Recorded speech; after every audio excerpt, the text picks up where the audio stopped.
Sudarshan ji, doctor जन सिंह और भाई मंसूर अली मोहम्मद अली और बहनों और भाइयों, वास्तव में जो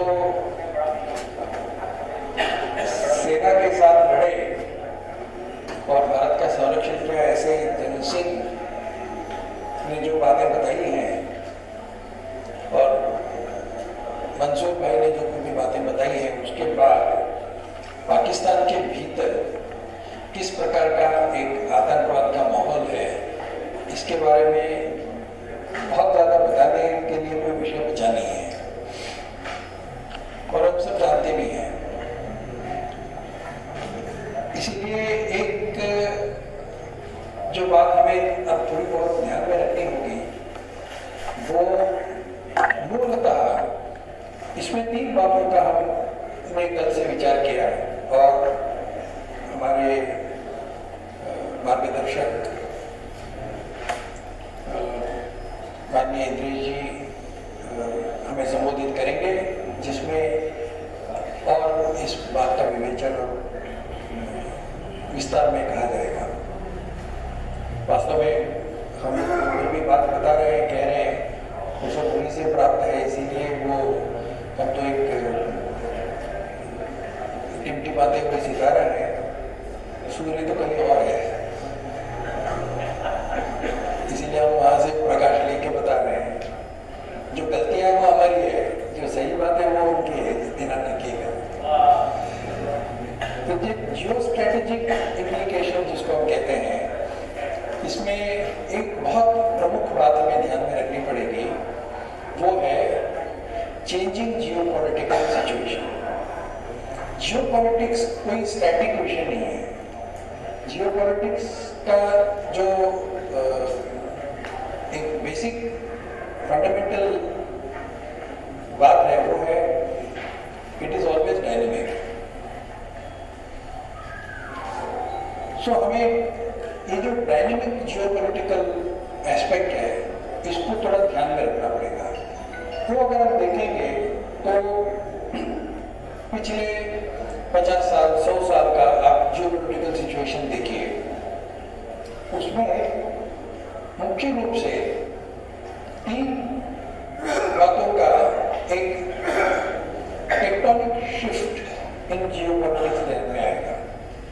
सबसे पहला तो एक नेशनल एंड ज्योग्राफिक एंटिटी। हम सब जानते हैं कि फर्स्ट वर्ल्ड वॉर और सेकेंड वर्ल्ड वॉर के बाद, फर्स्ट वर्ल्ड वॉर के बाद किस प्रकार के जियोपॉलिटिकल सिचुएशन में परिवर्तन हुआ, ये हम जानते हैं। Geography doesn't change, but the politics that impacts geography changes, and because of the impact of the political changes on the geography, the history changes. इतिहास बदलता नहीं है, इतिहास वही है। इतिहास की घटनाएं होती रहती हैं, इतिहास की घटनाएं बदल नहीं सकती हैं, क्योंकि इतिहास पास्ट है। जो घटना हो चुकी है वो हो चुकी है, और ज्योग्राफी नहीं बदलती है। पृथ्वी गोल है तो गोल है, वही है। भूमि वही है, स्टैटिक है। परंतु उस भूमि पर जो पॉलिटिकल इम्पैक्ट है, उस सिचुएशन में जो परिवर्तन होता है, वो जियोपॉलिटिकल चेंजेस है। सो ये जो डायनेमिज्म है, उसमें बहुत बड़ा परिवर्तन है। जैसे सेकेंड वर्ल्ड वॉर के बाद 90 के दशक तक एक बहुत बड़ी घटना हुई, वो था यूएसएसआर का इंटीग्रेशन, डिसइंटीग्रेशन। 1985 में, 1985 और 1990 में जो पॉलिटिकल मैगजीन है, उनमें से किसी भी मैगजीन ने 1989 तक भी ये नहीं लिखा कि आने वाले 2 वर्षों के बाद यूएसएसआर का डिसइंटीग्रेशन होगा। किसी ने नहीं लिखा, लेकिन बहुत बड़ा परिवर्तन हुआ। ये एक और जो हुआ, तो उसका एक परिणाम क्या हुआ, जो बाइपोलर वर्ल्ड था वो एक दृष्टि से यूनिपोलर वर्ल्ड माना गया।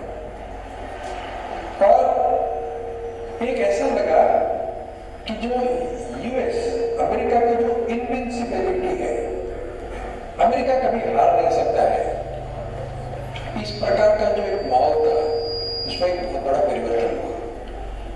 इन्हीं 50 वर्षों में हुआ। वियतनाम में अमेरिका हार गया। अभी फिलहाल अगर आप देखेंगे तो अमेरिका बिन दबा के अफगानिस्तान से भागने की कोशिश में है। दुनिया का सबसे बड़ा इंडस्ट्रियल रिवॉल्यूशन यूएस में, यूके में हुआ। आर्थिक जगत का जो मुख्य थे पुरोधा थे वो पश्चिम माना जाता था। उसके बाद 1947 के बाद जिस देश को यूएस ने हराया, उसी जापान ने सारी दुनिया में एक साबित किया कि दुनिया में अगर 10 चीजें कोई खरीदते हैं तो उसमें से 8 चीजें जापान की बनी होंगी। ये एक स्थिति जापान ने खरीदा और जापान का देखा देखी करके एक एशियन टाइगर नाम का एक सेंटर निर्माण हुआ जो साउथ ईस्ट एशिया में पैदा हुआ, खास करके इंडोनेशिया में। की किसी ने बात नहीं की उस समय एशियन टाइगर्स की बात की।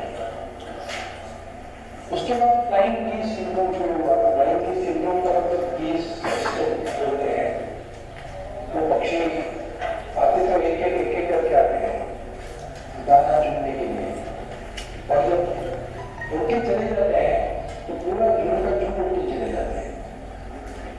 ये फ्लाइंग गीस सिंड्रोम एकाएक रात उनका सारा आर्थिक जगत बनाया तो उससे पूरा हो गया। अमेरिका को लोग भूल गए, यूरोप में भूल गए, जापान में भूल गए, देखिए टाइगर्स को भूल गए। आज दुनिया का जो सबसे प्रगत जगत जिसको हम कह सकते हैं, इकोनॉमी जिसको हम कह सकते हैं, ईस्टर्न हेमिस्फीयर में, सदर्न हेमिस्फीयर में, हमारे हेमिस्फीयर में है, एशियन हेमिस्फीयर में है। USSR was an artificial union. It did not last long. West Germany and East Germany was an artificial division. It did not last long. They became one. ये factor Bharat के और पाकिस्तान के संदर्भ में आएगा। An artificial division cannot remain divided for long.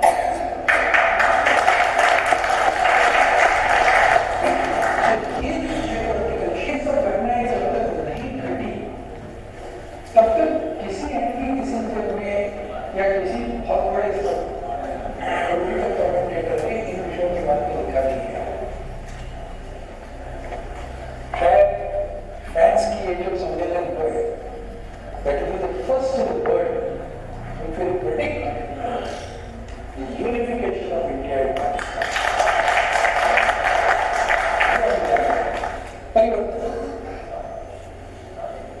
The only thing that is permanent is change, ऐसा कहा जाता है। परिवर्तन ही स्थायी है। So, कितने परिवर्तन हुए देखिए, बहुत से परिवर्तन हुए। वर्ल्ड ऑर्डर में जो शक्तिशाली देश जिसको हम कह सकते हैं, जिसे कलोकियल भाषा में सुपर पावर कहते हैं। सुपर पावर एक अलग बात है, स्ट्रॉन्ग पावर एक अलग बात है। चाइना के जो एकेडमिशियंस की मीटिंग हुई थी उसमें चाइना के बारे में कहा गया कि China is not a super power but we are a strong power. So whether you want to be a super power और a strong power, I would prefer to be a strong power not a super power. क्योंकि John F Kennedy का बहुत प्रसिद्ध वाक्य है, no country remains a super power forever but a country can remain a strong power forever as long as it realises its strength. So super power कहें या strong power कहें, इसकी ताकत किस पर थी? एक ऐसा समय था जब जिस देश के पास बहुत अन्य देश हैं, कॉलोनीज हैं, वो सुपर पावर माना जाता था।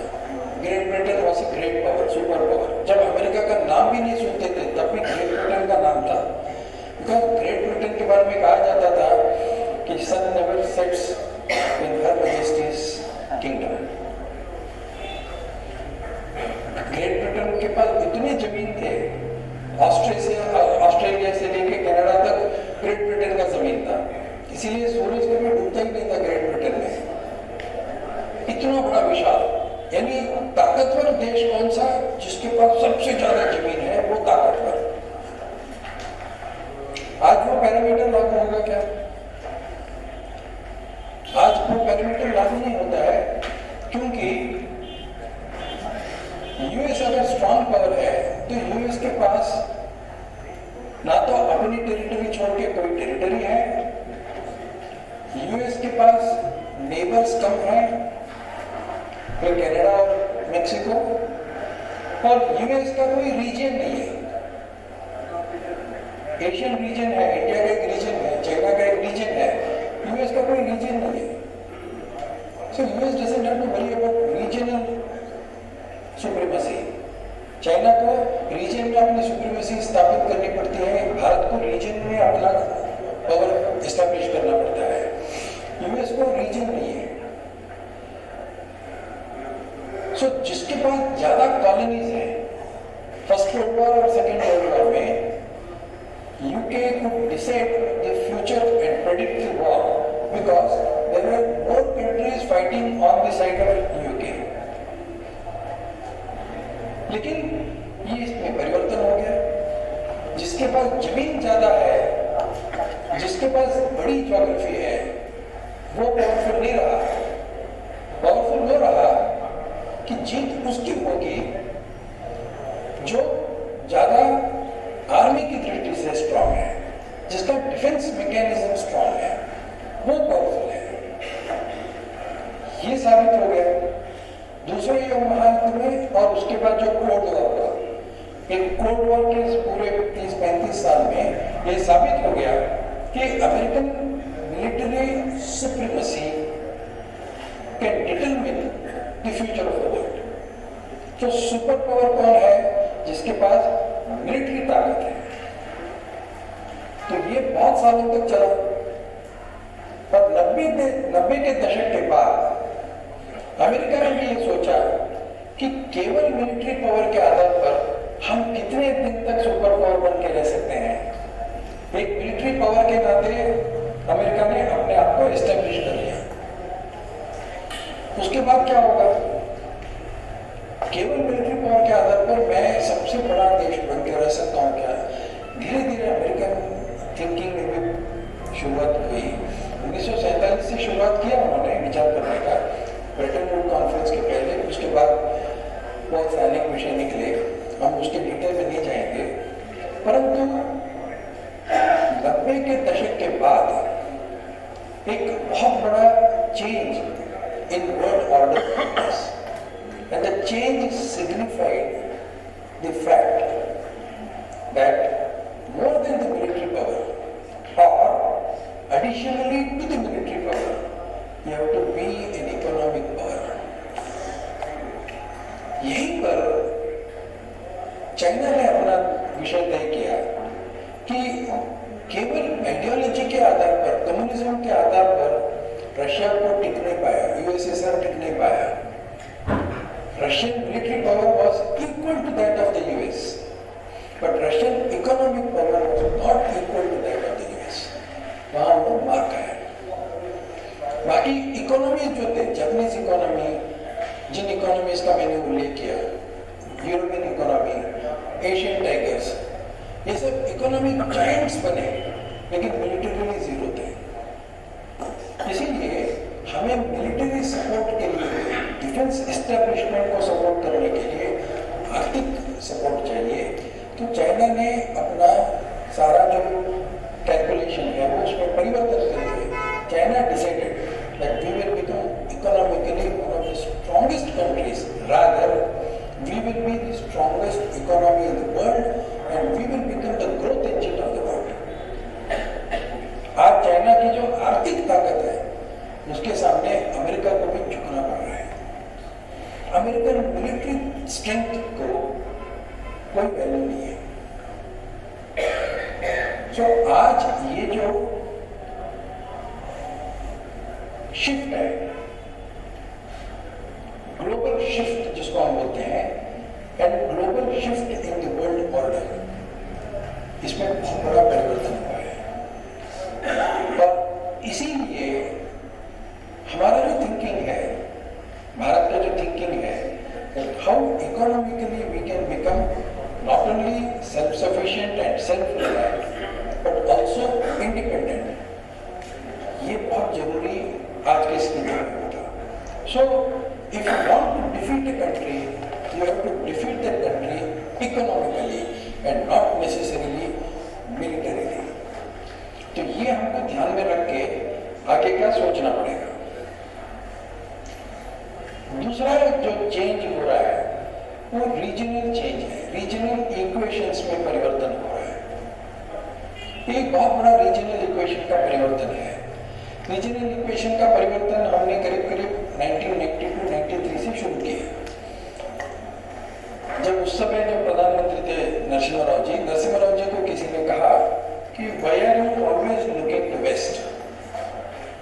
तो नरसिम्हा राव जी ने कहा कि we will stop looking to west and we will start looking east. इसलिए उन्होंने लुक ईस्ट पॉलिसी इंट्रोड्यूस किया। उसके बाद 2014 में जब नरेंद्र मोदी जी प्रधानमंत्री बने तो उन्होंने उस विषय को एक आगे ले गए। उन्होंने कहा look east and act east. अब तो सिर्फ लुक से संबंधित नहीं है, we have to act also. मजाक में कहते हैं ना, आप महबूबों को देखते रहेंगे कि कुछ करेंगे भी नहीं, तो करना भी पड़ेगा। तो लुक ईस्ट के साथ उन्होंने एक्ट ईस्ट को जोड़ा और उसके साथ साथ जो रीजनल फोरम्स हैं उनको मजबूत किया। 2014 में जब जो स्वेरिंग इन सेरेमनी में रीजनल लीडर्स को साथ के सभी देशों को बुलाया, वो इंडियन ओशन ड्रीम एसोसिएशन को मजबूत किया, सार्क को मजबूत किया, बिम्स्टेक को अभी हम बहुत ज़्यादा टूल दे रहे हैं, बिम्स्टेक के कॉन्फ्रेंसेस वगैरह कर रहे हैं। इप्सा को हमने फिर रिवेल किया 25 साल के बाद। इप्सा की अभी मीटिंग हुई वेरी रिसेंटली, उसमें हमने इप्सा कंट्रीज को बुलाया। ब्रिक्स को हम बहुत ज़्यादा और ताकतवर बनाने की कोशिश कर रहे हैं। सो इस प्रकार एक दृष्टि से देखा जाए तो रीजनल ग्रुपिंग्स को हम ज़्यादा बढ़ावा दे रहे हैं। पिछले 6 सालों में रीजनल ग्रुपिंग्स के कम से कम 350 मीटिंगें हुई हैं, including Asia Africa growth corridor and ASEAN India centre.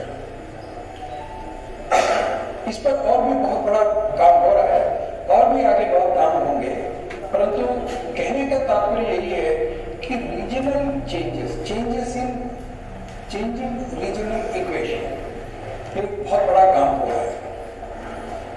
और सबसे बड़ा जो परिवर्तन हो रहा है वो पाकिस्तान के अंदर हो रहा है।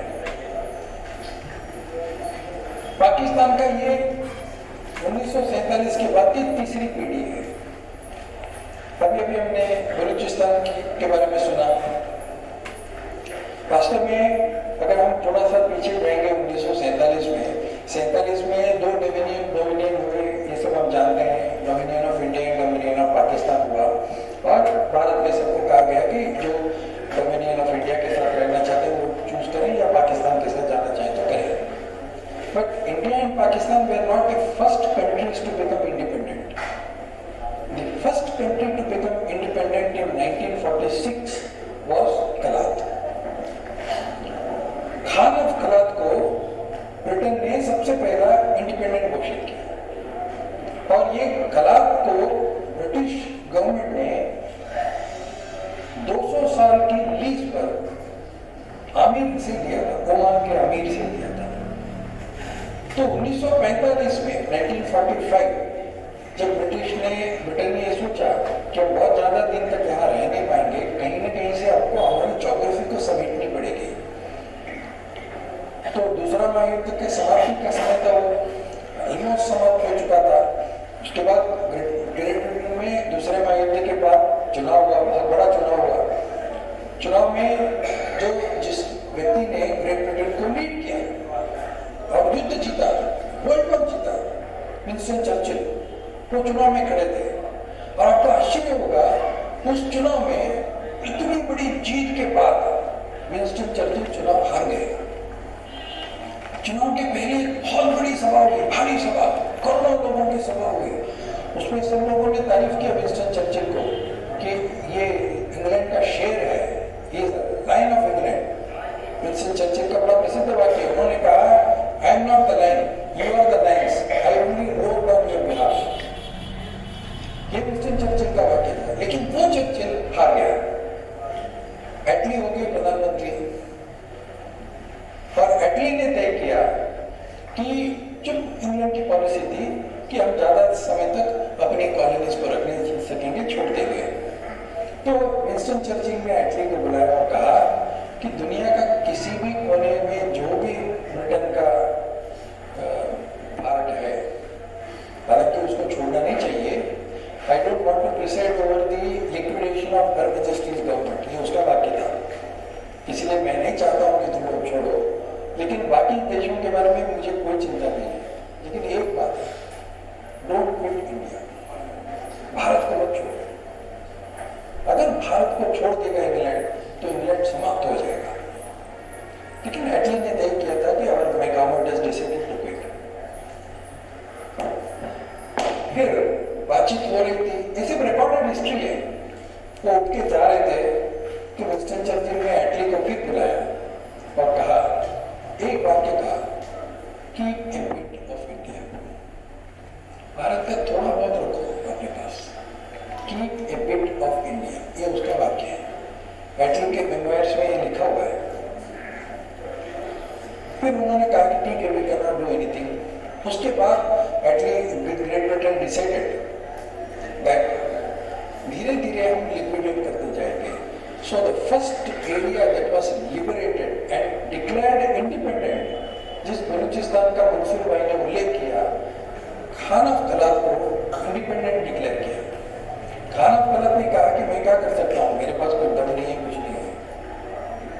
तो इंग्लैंड ने कहा, जिस आमिर ऑफ ओमान से उन्होंने वो जमीन ली थी, वो आमिर ऑफ ओमान के पास गए और उन्होंने कहा, अमीर ने कहा कि मुझे नहीं चाहिए कि आप भारत को दे दो, make it a part of India. Britain ने कहा कि it is already part of India. Then the Amir said, you declare as an independent country, I don't want it back. फिर इंग्लैंड ने भारत को कहा, उस समय जो सरकार थी, रिप्रेजेंटेटिव गवर्नमेंट, उसको कहा कि ये जो खलात एरिया है उसको तो हमने इंडिपेंडेंट घोषित कर दिया है, आप लोग कम से कम खलात का जो थोड़ा सा पोर्शन है वो रखिए आपके पास। 7-8 गांव है, वो 7-8 गांव को आप अपना कर लीजिए। भारत ने कहा हमें नहीं चाहिए। 1947 के बाद में ये प्रपोजल आया था हमारे पास, उन्होंने कहा हमें नहीं चाहिए। 1947 के बाद उसी 7 गांव को इंग्लैंड ने खलात का पार्ट घोषित किया और खलात का पार्ट घोषित करके उसको एक इंडिपेंडेंट स्टेटस दे दिया।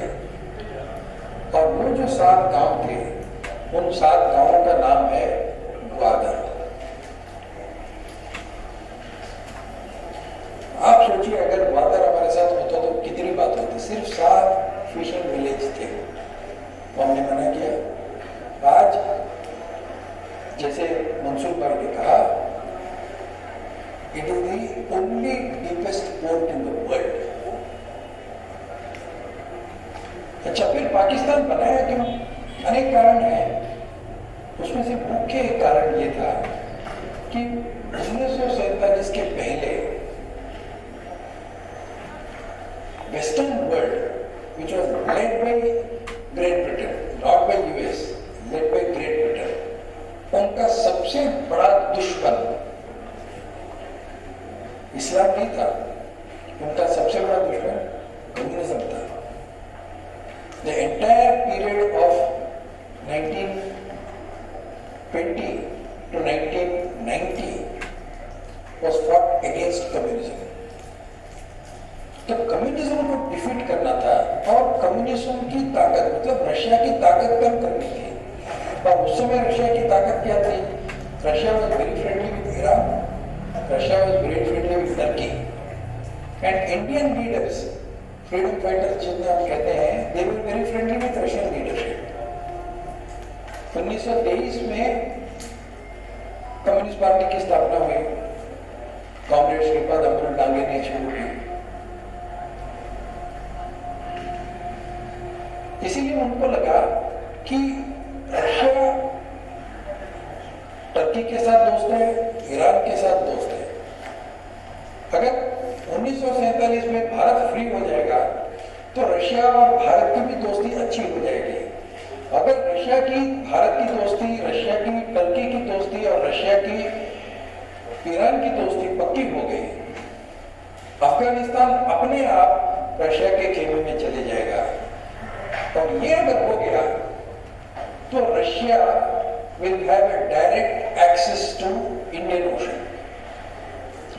So to prevent Russia from getting closer to Indian Ocean, they need to create a buffer, and that buffer was called Pakistan. Unfortunately, उस समय हमारा कोई स्ट्रैटेजिक थिंकिंग नहीं था, और उसके कारण क्या हुआ, हम पार्टीशन को रोक नहीं सके। मोहम्मद अली जिन्ना बीमार था, ब्रिटिशों को मालूम था कि ये मरने वाला है, उनको लगा कि 3-4 साल में मरेगा, वो 11 महीने में मर गया।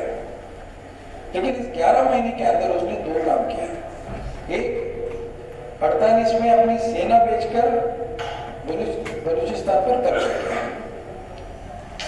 इसीलिए आज भी पाकिस्तान का जो कॉन्स्टिट्यूशन है, जो 1947 में बना, उस 1947 के कॉन्स्टिट्यूशन में पाकिस्तान का टेरिटरी ईयरमार्क किया गया है।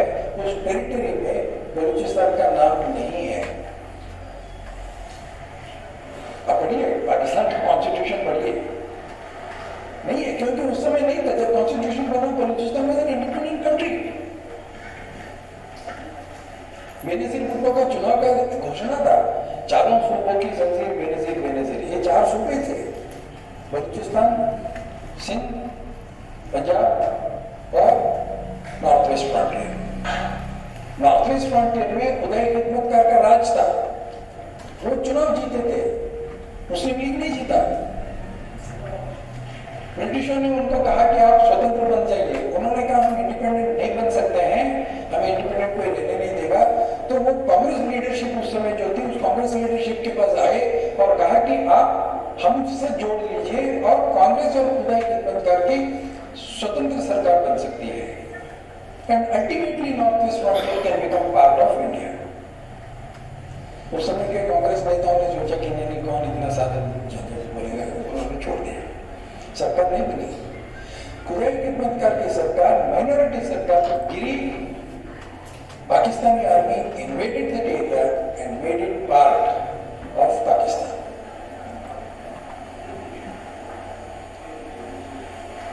उसके बाद जितने भी आक्रमण हुए वो सब वहीं से हुए। जो 47 में रजाकार के आक्रमण हुए वो भी इसी एरिया से हुई है। बट ये इंटरनल डायनामिक्स में बहुत बड़ा परिवर्तन हुआ है। एक आइडेंटिटी क्राइसिस के कारण आज पाकिस्तान में बहुत से फॉल्ट लाइन्स खड़े हुए हैं, और जो जेनरेशनल शिफ्ट हुआ है, तो जेनरेशनल शिफ्ट में 1947 का जो एक मानसिकता थी, उस मानसिकता से जुड़े लोग आज नहीं है। आज पाकिस्तान में nearly 26% of the population is youth. 25 to 55 के एज ग्रुप में another 50% of the population is there. और in spite of great difficulties, आज वहाँ पर nearly 35 million Facebook users are there. 35 million Facebook users. 42 million people are linked to LinkedIn. 5.5 million people are part of Instagram. About 30 million people are part of YouTube. 18 million people are part of Snapchat. ये आज पाकिस्तान की परिस्थिति है। ये लोग नहीं चाहते हैं कि Pakistan should be known as a rogue state.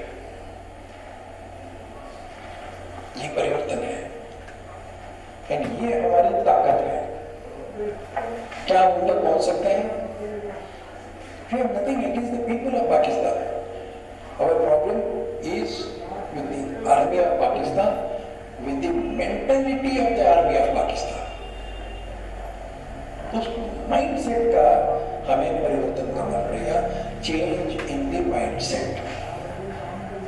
That will be our victory. And if that change comes up, then we can think of greater changes. आज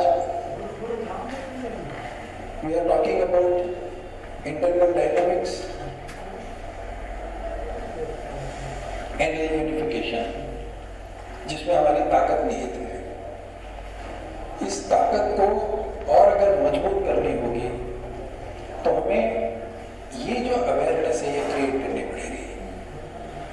पिछले दिनों इंडियन आर्मी के जो नए प्रमुख हैं उनको पूछा गया प्रेस कॉन्फ्रेंस में पीओके के बारे में क्या है, तो उन्होंने कहा कि पीओके का there is already a parliament resolution on PoK 22 February 1994, 22nd February 1994, this resolution was moved by the Speaker of the Lok Sabha was passed unanimously by the joint sitting of both houses of Parliament.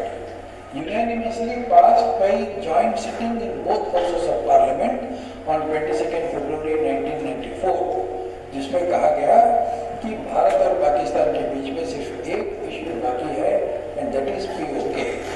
Getting back POK is the only issue. शुक्र है कि उस समय भारत ने resolution में ये नहीं कहा getting back the entire Pakistan is the only issue.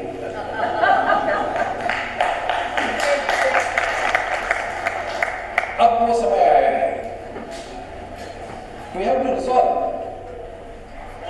हमें इतना ही करना होगा कि पार्लियामेंट की फिर एक बार सभा बुलाई जाए, लोकसभा और राज्यसभा की जॉइंट सिटिंग, और उस जॉइंट सिटिंग में कहा जाए कि 1994 के रेजोल्यूशन का अमली जामा पहनाने का समय आया है। और यही इसी बात को आर्मी चीफ ने कहा, जिस दिन पार्लियामेंट कहेगा उस दिन हम पार्लियामेंट के निर्देशों का पालन करने के लिए तैयार हैं।